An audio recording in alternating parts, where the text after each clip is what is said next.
I'm outside to clean up a few tools and things that we have still lying around from the day, and I am tired because we've done a lot of work, not just today but the past few days, and I'm really excited to show you all of it because it looks so good.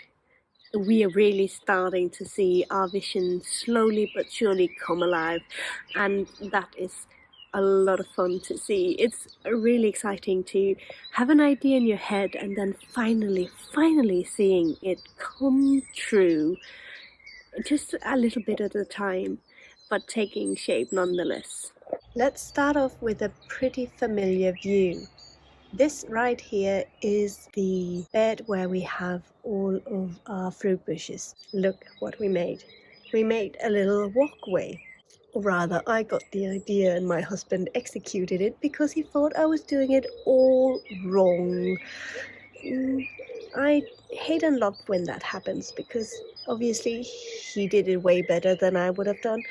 But I just wanted a quick pathway and he made it into a whole little project. It's turned out really nice and I'm very excited about it nonetheless. Then if we just move slightly over, we still have a lot of mess, so excuse that. It's a work in progress. You see, we planted our strawberry boxes. Those will be our strawberry boxes. There are 6 boxes with 3 plants in each of them, except for the last one where there's just 1 plant because we had too few plants. Or rather, we thought we were going to put 4 in each box, and then we realized we could fit 6 boxes in, and we decided to do just 3 in each box. You see, we still have cleanup to do from the day, but look at all those boxes full of dirt. Let's go down and talk about it.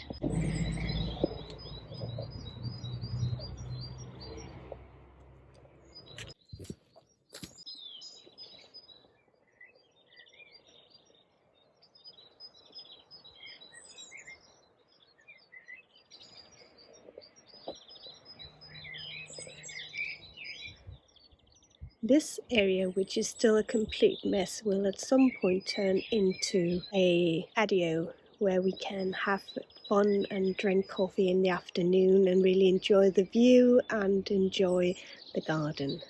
Just here behind me you can see the boxes where we'll put the potatoes. Those are chitting and we can't plant them yet because we still have night frost, and hopefully it will be gone really soon because you're supposed to put them in ground middle of April and we're past that, but there's still night frost, so fingers crossed it stops soon. All the raised beds now have soil in them, and I'm so excited about that. I can plant very soon as that dreaded night frost stops. And this is a view of the strawberry boxes right there, up there, and I think it brings the garden together to have these boxes at the bottom with the potatoes, and then have the strawberry up there. And just beside the strawberries there, I think, yeah, there, we are going to put, I think it's called a trellis. We have this metal rod that had a rose growing up it when we bought the property. But sadly, we had to remove the rose, and I really want to get that situated right up there and have that sort of be an entrance, a visual entrance into the kitchen garden. I think that'll be really nice. About the bees, those are coming sometime this month. I now have confirmation that we will be able to pick up the bees sometime this month. It'll probably be towards the end of the month, but I'm really excited to know that within this month I will have bees on this property and we will have so many more pollinators around. We've been cleaning up this area where the small greenhouses are so much, and we've gone really far. We still have a lot to do, but we are seeing progress.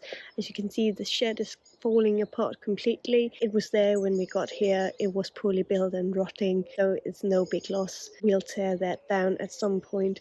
We were just doing one little thing after the other. Sometimes it's the little things. Today I swept the tiles around the greenhouses, and that just made such a visual difference, just that little touch, and I'm really happy to see those.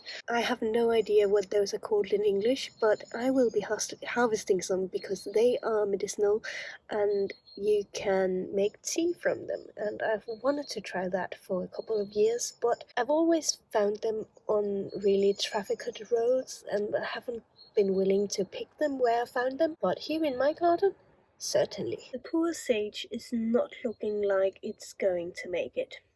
But if that's the only plant we lost, I think we're pretty decently off.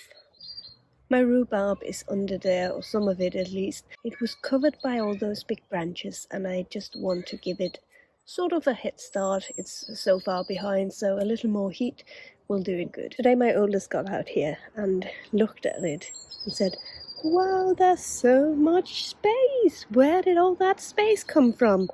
Well, we took out a tree there. We took out a tree there. A tree there. A tree there, and a really big tree there, and we cut down those 2 bushes. Those are coming out as well. That is coming out as well. This entire ground is going to be cleared and leveled. All of that is coming to be in a different location. Some of it will be thrown out, some of it is really useful, like those gutters. All of this is going to become the greenhouse. If you watch, that's right next to our neighbor's greenhouse, which will be probably a good spot for it. Down here in this area, the only thing left from all the tree felling are these pieces, which we have to cut up at some point, but not right now, because right now we still have a lot of branches to deal with and to move away. We still have all those in the backyard. We have all of these to cut up. Yeah, I know we're not sewing them up. That was just one of my children having fun. We allow our children to use tools from a very early age, and today my 2-year-old was using that saw you just saw. But we do that because we trust them, for one thing, and I'm getting the sun straight into my head, and it's beautiful, but let's do this instead. We do that because we trust them and because we teach them how to handle the tools, and we believe that we get really capable children. We can see that our 6-year-old is able to do so many things. We really believe in teaching children to handle tools from as early as they can, and that varies from child to child, and that varies with how much time and energy and effort you're willing to put into it. But if you have children, I strongly encourage you, if they want to handle a tool, let them. Teach them how. Teach them which side of the saw is the sharp one and how to hold it and all that, and let them go to town. Supervise them, of course, but let them go to town. Do you see those little wide things sticking up? Yep, those are the ones. That is where we have planted asparagus. Can you spot the asparagus? Right here. 2 little spears of asparagus. We have planted a total of 6 crowns, and we are really hoping they survive and thrive. I know asparagus can be fiddly to work with, and they want really nice soil, and they want it to be weed free and everything.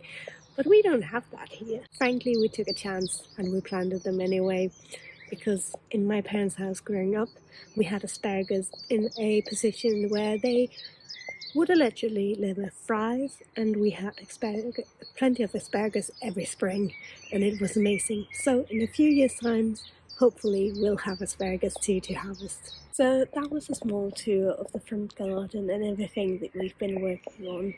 I can really see the progress, and I hope you can too. We still have a lot we want to do, we still have a lot of plans, and we will have to hold off on some of them because of funds.